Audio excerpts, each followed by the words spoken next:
Sioux Falls, South Dakota, 1996. Piper Streyle is abducted from her own home, and the only two witnesses are her two young children, Nathan and Shayna. The little girl told him there was a mean man. He yelled at her to get on the floor. She yells to her children, run and hide, run and hide. Carried off her mother, and they left in a black car. 2 years earlier in 1994, another woman, Larisa Dumansky, vanishes from a parking lot never to be seen again. Could these two cases be connected? He was not going to be denied this woman. And if they don't find her, she could die. Are they on the hunt for a serial killer in Sioux Falls, South Dakota?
On the banks of the Big Sioux River, Sioux Falls, South Dakota boasted a population of 100,000 in the mid-90s. We get a little bit of everything. We get what everybody else gets, we just don't get as much of it. For a lot of years, particularly 1995 through 2003, 2010, South Dakota averaged about one homicide, one murder, one intentional homicide a month, statewide. So not a lot. You get some, you just don't get very many. We just have a relatively low crime rate compared to other jurisdictions. Sioux Falls is known as the healthiest city in America. A massive meatpacking facility is one of the largest employers in town and has been since the city was founded. Sioux Falls is the largest city in the state of South Dakota and was an excellent place to grow up. In fact, the city had twice been ranked by national magazines as being the #1 city in the United States of its size to live based on education, housing, low crime rate.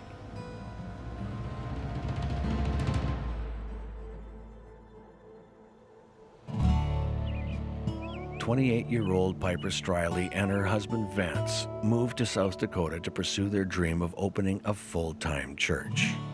For now, they build a place of worship in the backyard of their rural home. They were trying to start a church on their property, on their acreage, and they had pews set up outside. They had an archery range. They had intended to build a church there, but all they really had at that location was a little swimming hole that they'd made out of a stock dam. They had an open-air picnic shelter. They were just in the process of buying a church that was being sold and having it moved to their property so they could start their own congregation. Originally from Rio Medina, Texas, Piper meets Vance in Bible college in Oregon. So they had the same views in life. They had two young children, Shayna, and then her little brother, Nathan. To pay the bills while they build up their ministry, Vance works as a plumber, while Piper works as a home care worker in Sioux Falls. Vance worked every day, 6:30 to about 5. Vance left for work that Monday morning and said, you know, I'll call you over the lunch hour to find out where the kids are going to be, because sometimes Piper used a local babysitter and sometimes she used Grandma, Vance's mom, who lived in town in Sioux Falls. And so he leaves.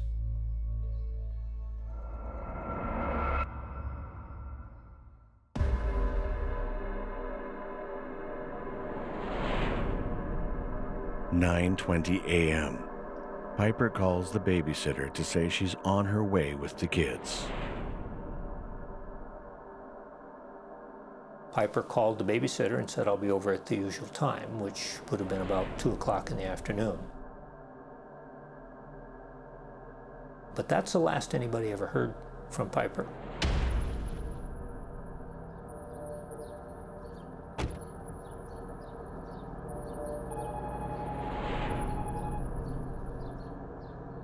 By noon that day, Vance has received 2 phone calls, one from the daycare and another from Patty Sinclair, Piper's co-worker, saying that Piper hasn't turned up for work.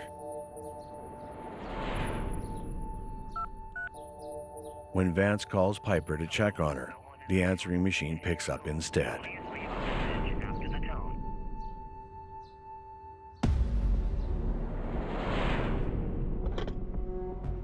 Around 3 o'clock, Patty Sinclair calls the Streyle home again, and someone unexpected answers the phone.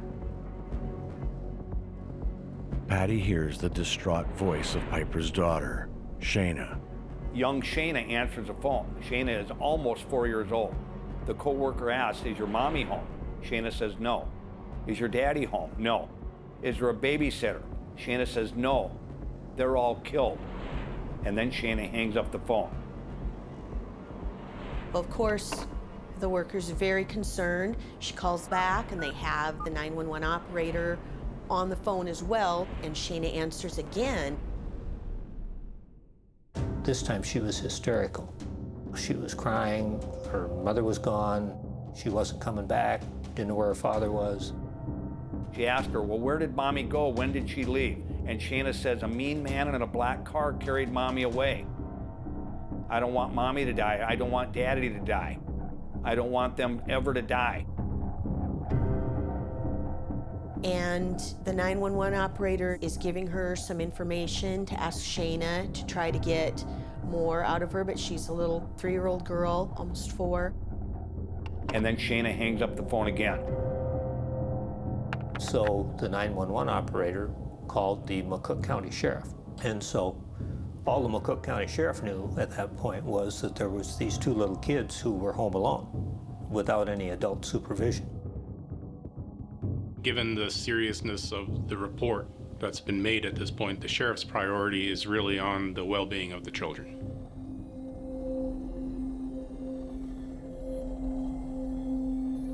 Police go to the Streyle residence to check on the welfare of Shayna and her younger brother, Nathan. He visited with the little girl a little bit, but he wasn't able to get much out of her. So this is about 5 o'clock in the afternoon by now, and the phone rings, and the sheriff answers the phone. And it's Vance, it's Dad, calling because he can't find his kids. That's an interesting conversation because, of course, Dad doesn't expect the sheriff to answer the phone at his house. Of course, the sheriff isn't sure that Vance isn't part of the problem.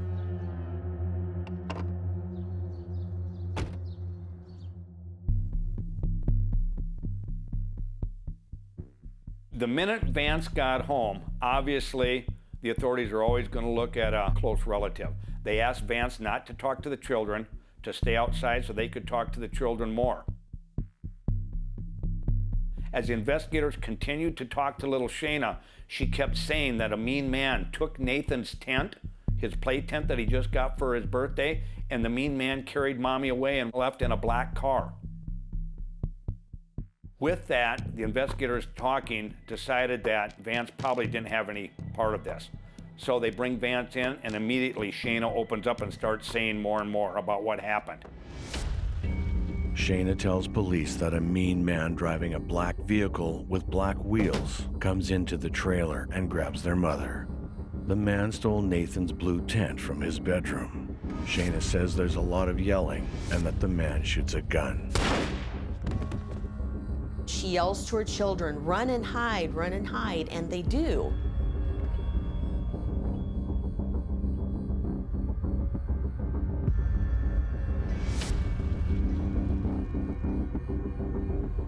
So one of the first things they do is they set up a roadblock out in front of the Streyle residence to stop anybody going by to see if any local residents nearby had seen anything. Well, they happened to stop the county road grader, the driver that's responsible for keeping the gravel roads smooth in the rural areas. And the road grader driver tells him, yes, I was coming by here earlier and I did see something strange. He was coming one direction on the road, a vehicle was coming the other direction, and it was a very distinct vehicle. There was a CB antenna and some other distinctive features about it. But when that vehicle got about 100 yards away, it did a U-turn, went into the ditch, and went the other way. So he thought, well, that's odd, and he's grading the road. A couple hours later, he comes back, and that same vehicle is coming from a different direction, now from an east-west direction. And he noticed where it went, and then later on, when he ate his lunch, he saw that that vehicle was parked by the Streyle house. And so now the authorities are saying, okay, we have a vehicle that made a suspicious U-turn, so they were starting to focus on this vehicle. As police secure the property, Vance Streyle takes his kids to their grandparents for the night, fearful of what's happened to Piper. While in bed, Vance suddenly remembers that a man came by the house the previous Friday. And he had a distinctive black car. And he also remembers the man's name. Is it possible that Vance has met his wife's abductor?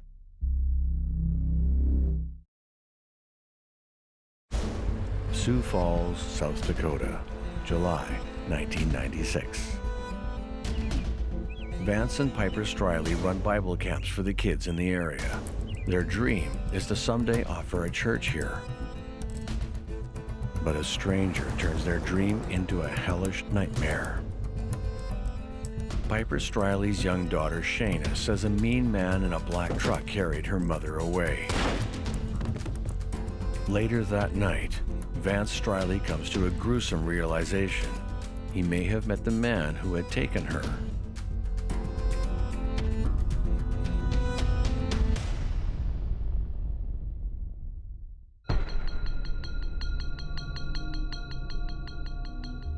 Vance remembers something. He remembers that the previous Friday, there had been a man who showed up at the house about 7:30 in the morning. And Vance notices in the driveway a black Bronco, an SUV. Pure black, flat black. It looked strange. Even the rims were painted black. The bumpers were painted black. He thought it was very strange. He said, well, I have 4 kids, so I want to know about the camp. And Vance says, well, why don't you give me your name and your phone number, and I'll call you about it, and then next year when we have the camp, you can come. So Piper comes out with a piece of paper, gives it to the guy, and he writes down his name and address. And he gives that to Vance, and Vance knows where he puts it. He puts it in a drawer where he keeps that kind of thing.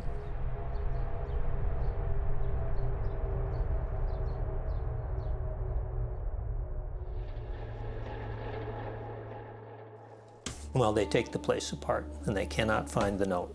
But they do get this information out of Vance that the guy said his name was Robert Anderson.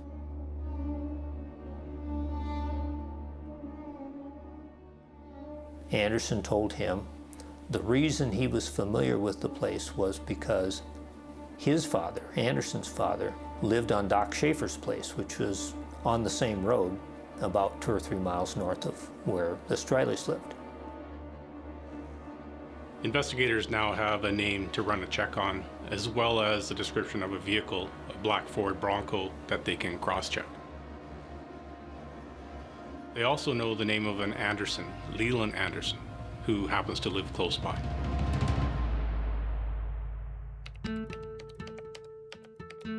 So they run a record check for motor vehicles. This is now midnight, 1 o'clock in the morning. And they get 275 vehicles registered to Robert Anderson in South Dakota.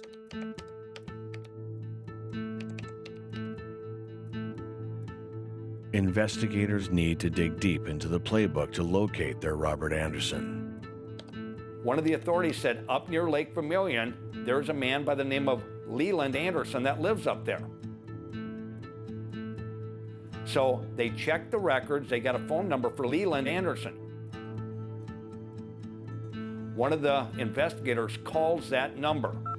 A woman groggily answers the phone, and the investigator just makes up a story. He says, I'm sorry to call at this time of the morning, but I'm an over-the-road trucker and I'm looking to buy a vehicle from Robert Anderson. Is he home? And the woman says, no, that's my son. He's a night shift worker at the Morell's meatpacking plant. And he's working right now.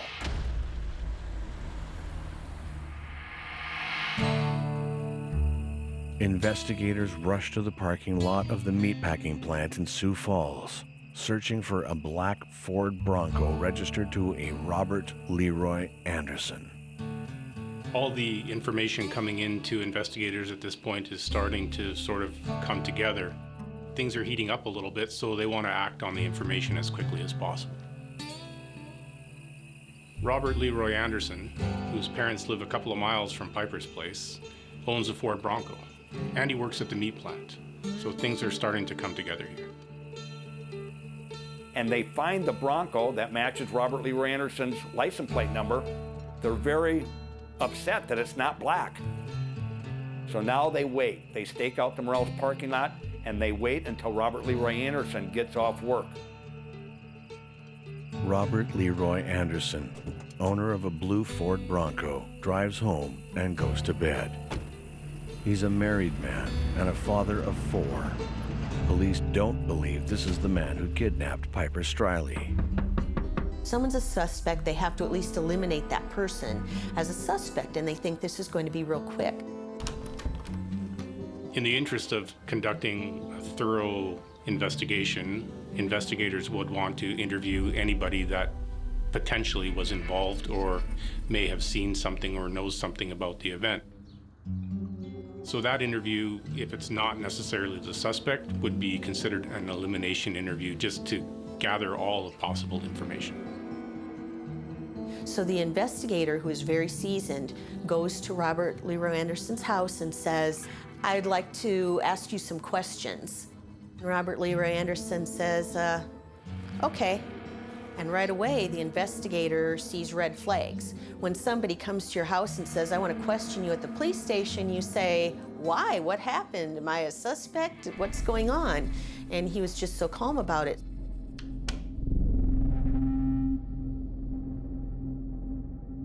Robert Leroy Anderson drives his blue Ford Bronco to the police station for an interview.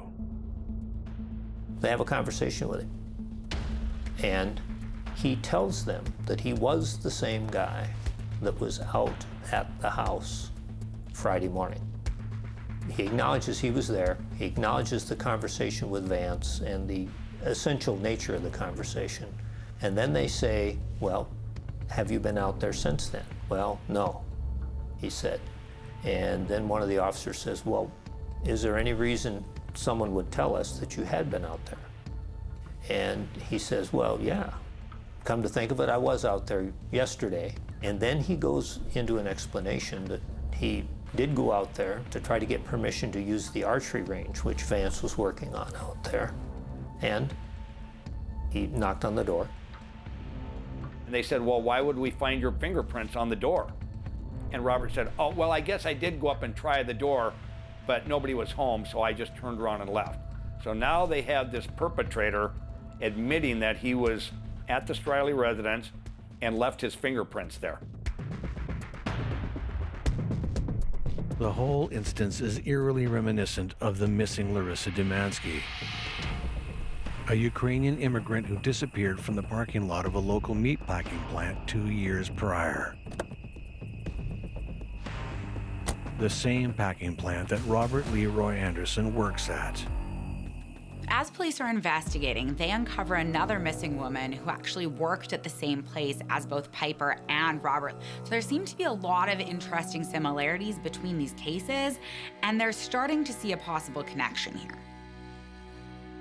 The American dream was on the verge of coming true for Larisa and Bill Dumansky. Larisa was very pretty, very well-liked, very intelligent. She spoke several languages. And the Dumanskys made many friends in the amount of time that they were in the country. Larisa Dumansky and her husband Bill moved to America in 1990 and work at the John Morrell meatpacking plant. They have 2 daughters, and Larisa works the night shift so she can care for them during the day. And so Anderson knew Bill Dumansky, Anderson knew Larisa Dumansky, and they both knew him. Larisa Dumansky vanishes on August 28, 1994, and is never seen again. They'd interviewed hundreds of people, but by the time Larisa disappeared, Anderson didn't work on her line anymore. He had changed jobs from working on the line to being a night maintenance man. So he worked a different shift, he worked in a different department, and had been for some time. And so nobody made that immediate connection until he was connected to the Piper Streyle case. And then they started actively working the Dumansky case again.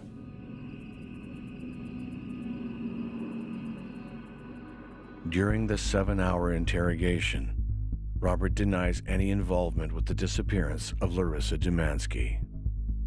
He might lead them to where Piper is, so they need to keep him talking. They're afraid that she might be held somewhere, and if they don't find her, she could die. So they keep him talking. They didn't tell him this. They kept talking to him, but behind the scenes, some of them went and got search warrants to search Robert Anderson's body, his Bronco, and his house.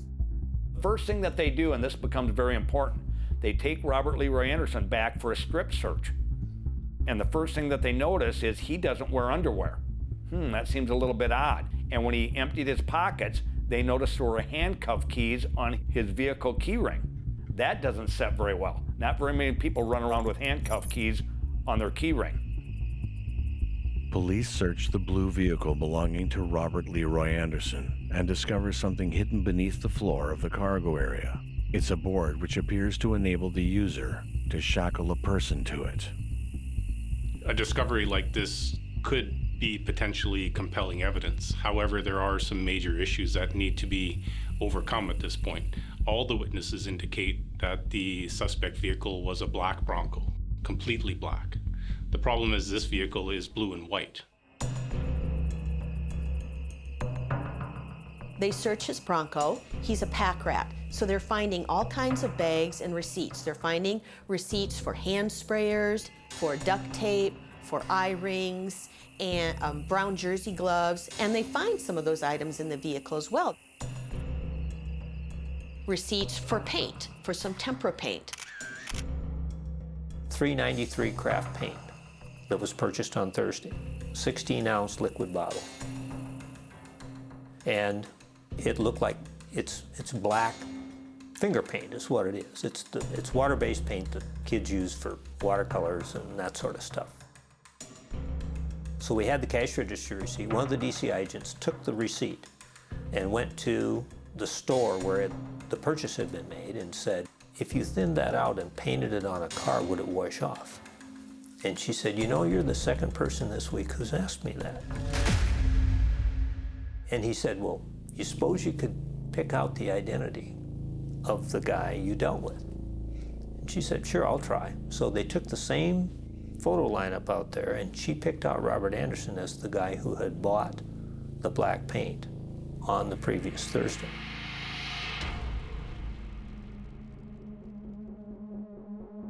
August 2nd, 1996. Robert Leroy Anderson is charged with the kidnapping of Piper Streyle. It's been less than a week since Piper went missing, and she could very well be found alive. The fact that they've arrested and charged him doesn't negate the fact that they have to continue with a very thorough investigation to determine where she is.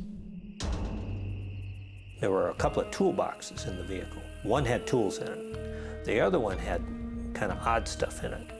A couple of cans of spray paint, tear gas cartridge, a set of X-Acto knives, a skein of red yarn, one of those big nylon tie-downs like you use to tie tie stuff down in the back of a pickup. And it had a bunch of vegetation in the bottom of the box that was relatively fresh. I mean, it hadn't dried out like the leaves falling off the trees in the fall. It was more like the leaves had been pulled off and ended up in the bottom of the box and were 2-3 days old. Investigators sent the vegetation to a local expert. The botanist could look at the plants, for example, that were found and determine where specifically that plant would be known to grow. That could be vital in solving this investigation. This stuff only grows in a riparian area, that is to say, along a waterway. And he said it only grows where there's tree cover, where you're close to water, and where the cattle have not grazed. He said, you got to go over by the Big Sioux River, which runs through Sioux Falls, at least 30 miles away from Stryley's. And you have to look there because that's the only place you're going to find it. They got a whole bunch of police volunteers and they came out there and they started combing that area. The botanist was right on the money. They found half of Piper's nightshirt cut off there. They found a wad of duct tape that was rolled up with head hairs on it. They found a battery-operated vibrator and a burnt candle. The roll of duct tape that they found in Robert Leroy Anderson's Bronco, they unrolled it, and they unrolled the wadded up piece of duct tape that they found along the river, and the ripped off ends matched. Investigators suspect Robert Leroy Anderson has raped and killed Piper Streyle. They also suspect him in the disappearance of Larisa Dumansky 2 years earlier, but they don't have enough to press charges. As Anderson's kidnapping case goes to trial, law enforcement uncover a key fact in the case. Robert Leroy Anderson did not work alone. Sioux Falls, South Dakota, July 1996. Investigators believe they may be dealing with a serial rapist and murderer. They're putting 2 and 2 together. This guy doesn't wear underwear. Piper is menstruating when he takes her. He has raped her, and her blood is in his blue jeans. Now, the back of the Bronco, they find some very disturbing evidence. They find the homemade bondage board. They find a couple of toolboxes. One of the toolboxes, the investigators named it the torture box. It had ether in it to knock somebody out. It had eye rings. It had bindings. Sometimes evidence and witnesses can come to the police's attention in very unusual and unexpected ways, and it looks like that's what happens and how Glenn Walker first comes to their attention here.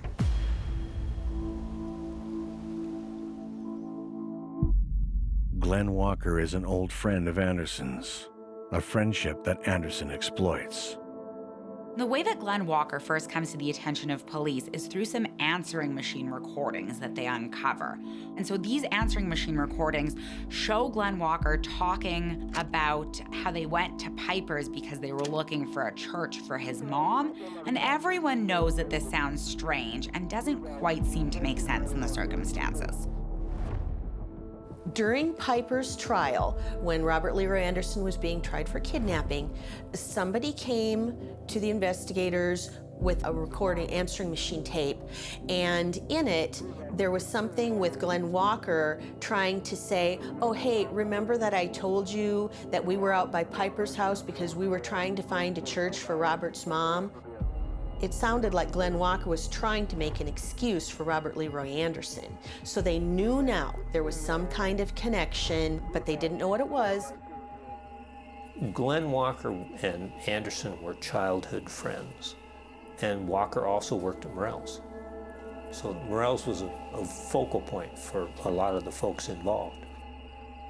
But Glenn Walker was a follower. Robert Leroy Anderson was a dominant personality, and he eventually talked his friend Glenn Walker into becoming involved. So they subpoenaed Glenn Walker to come to court every day. They had no intention of putting him on the stand because they didn't know what to ask him, but they wanted to make him nervous, and it worked. Because then he said to them, well, I do have some information about Robert Leroy Anderson, but I want immunity for it. And they said, well, before we can say we'll give you immunity, we need to know, what you basically what you know. And he said, well, I know where Larisa Dumansky's body is buried. May 20th, 1997. 2 weeks after Robert Leroy Anderson's trial for the kidnapping of Piper Streyle, Glenn Walker leads police to a bushy area near Lake Vermilion, where he says Larisa Dumansky is buried. They did exhume, and they did not find very much of Larisa's remains. They found a few bones, a few scraps of a blue jean. And within that evidence they obtained, they were able to identify Larisa by DNA. Forensic scientists find a total of 57 pieces of evidence related to Larisa, which include a tooth, a rib, the bones from the left and right wrists, several fingers, a right foot and ankle, jaw bones, and fingernails.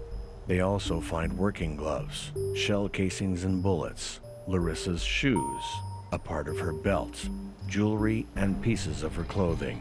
It doesn't appear that the shallow grave has been disturbed, and they don't know why only part of her skeleton is buried here. Without enough hard evidence directly showing guilt for murder, Robert Leroy Anderson is given a life sentence for kidnapping Piper Streyle. But Anderson's cellmate, Jeremy Bruner, comes to law enforcement with what he says is enough to convict Anderson of Stryley's killing. There's a statute in South Dakota that says that nobody can be convicted of a homicide unless the death of the victim is proved, and that it was done by the perpetrator is proved beyond a reasonable doubt. It's a statutory obligation that you have to prove. We weren't sure we could prove it the first time around, but the second time around, when we had Bruner's testimony, we were much more comfortable.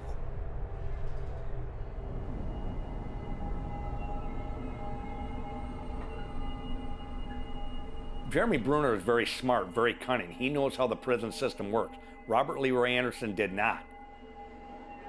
When Bruner got to the pen, he paid somebody 2 cans of chewing tobacco to make up a rap sheet for him, which suggested that he was a big-time gangbanger and cocaine dealer and had beat a federal murder rap in Oklahoma.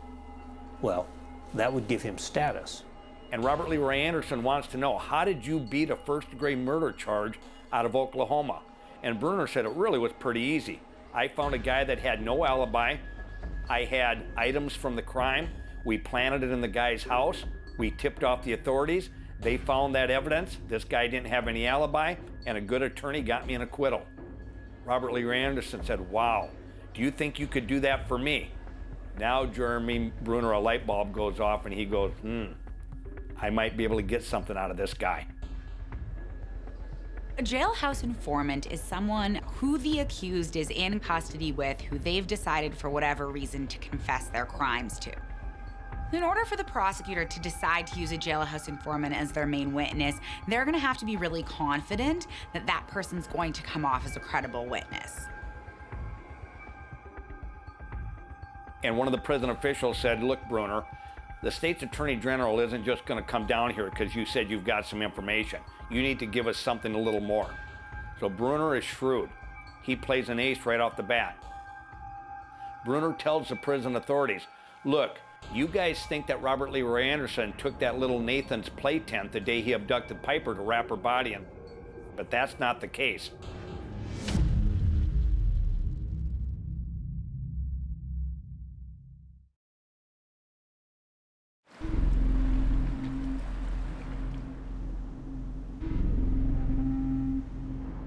Sioux Falls, South Dakota is gripped by the possibility of a serial killer and sexual sadist in their midst.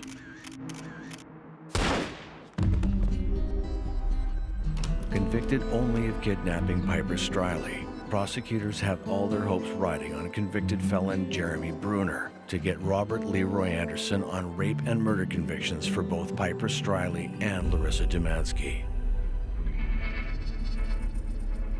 They have a saying, an inmate's testimony is worth a bucket of warm spit, because they might just be saying it to get themselves out of trouble. So Bruner is shrewd. He plays an ace right off the bat. Bruner tells the prison authorities, look, you guys think that Robert Leroy Anderson took that little Nathan's play tent the day he abducted Piper to wrap her body in, but that's not the case. He said he took the tent because he shot a hole in it with a 9mm pistol while he was wrestling with Mrs. Streyle to get her out of that trailer house. And he said the bullet went down through the floor of the trailer and the shag carpet covered up the bullet hole, and you guys missed a bullet hole in that trailer. Why don't you go look for that bullet hole and then come back and talk to me? And so we did exactly that. We sent somebody out there.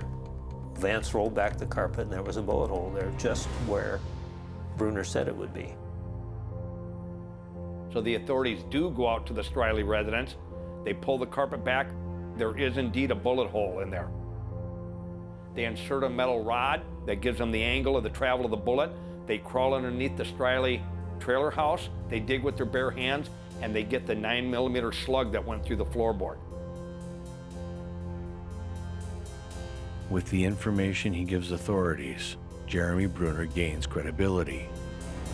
Bruner tells law enforcement where to find a treasure trove of damning evidence against Robert Leroy Anderson, based on what Anderson himself admitted to Bruner in prison.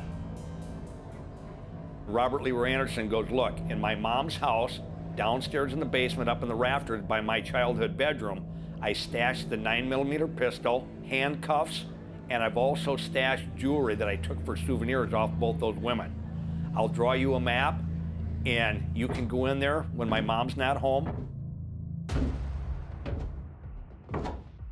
We find a 9mm pistol. We find Piper Stryley's engagement ring and wedding ring. We find a hollow heart-shaped locket which Bill Dumansky had given his wife as a gift, which she wore regularly and she was wearing the night she disappeared. We find the clip for the pistol, and we find a pair of handcuffs.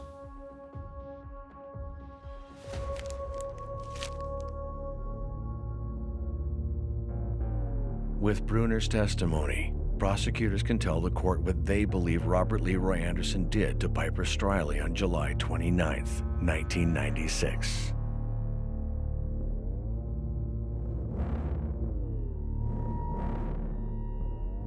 After stalking Piper Streyle for some time, Robert admits to an abduction attempt on Friday, July 26th, but is surprised to see Vance is still home because of Bible camp. He leaves his address, but comes back the following week. Robert Leroy Anderson was obsessed on taking Piper Streyle. He was not going to be denied this woman that he wanted to rape and abduct. So the next Monday, on July 29th, he goes back to the Streyle residence, but now he's brought the 9mm handgun with him. He needs more control. And his plan was, if Vance Streyle was there that morning, he was going to shoot and kill Vance and take Piper anyway. That Monday morning, Robert Leroy Anderson knocks on the door. Little Shayna, who's almost 4 years old, answers the door. Robert pushes his way in, and he meets Piper coming down the hallway. He yells at her to get on the floor. Piper refuses. He shoves Piper back down the hallway and into one of the children's bedrooms. The gun goes off.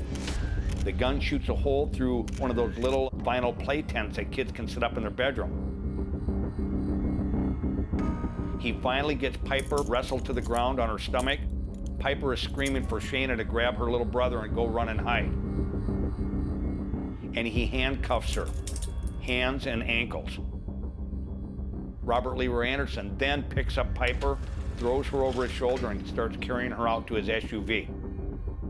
When they get out to the parking lot and he tries to put Piper in the vehicle, Piper is still struggling and fighting.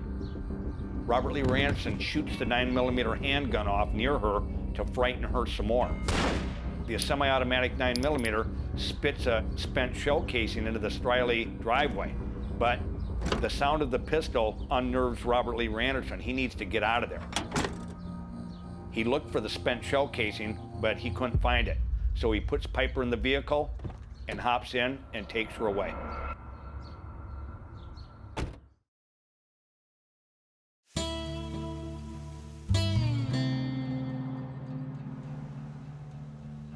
Robert Leroy Anderson comes back to the scene of the kidnapping twice. Robert Leroy Anderson took Piper, but then he remembered that he had left that piece of paper at the house. So they go back and he makes Piper show him where that piece of paper is. He takes that piece of paper, they leave. They come back another time. He was also afraid that he'd left a shell casing as well. So he came back twice. That's how bold he was. On the ride, he's taking her to a secluded area that he has along the Big Sioux River. Very vegetated, very tall trees. She's shackled to the bondage board. Robert Lee Anderson proceeds to cut her nightshirt off and rapes her repeatedly and sexually tortures her.